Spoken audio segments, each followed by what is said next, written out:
The Lantern of Ashwood Abbey.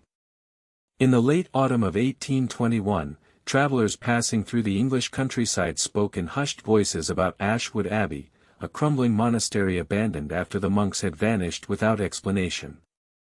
The locals claimed that on certain nights, a lantern glowed faintly in its highest tower, though the place had long been empty. Jonathan Hale, a young historian, dismissed the stories as rustic superstition.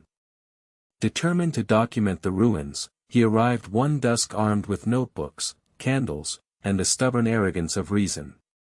The villagers refused to guide him, but he paid no heed and pushed through the iron gates, which groaned open as if in protest.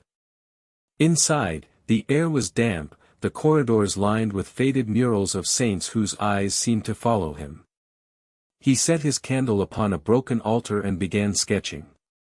That was when he heard the whisper. Soft, almost like prayer, yet layered, as though many mouths were speaking at once. He followed the sound up a spiral staircase.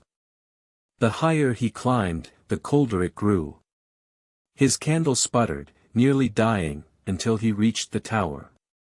There, on a wooden table, burned the lantern.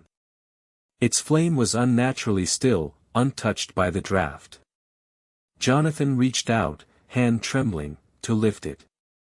But before his fingers touched the iron handle, the chanting stopped. Silence pressed against his ears so heavily he thought he'd gone deaf. Then, from the shadows behind him, a figure appeared, hooded, faceless, robes shifting as if woven from smoke. It raised a hand, and Jonathan felt his body freeze.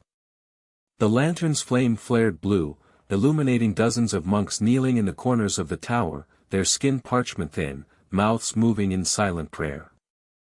Their eyes opened all at once, glowing pale and endless.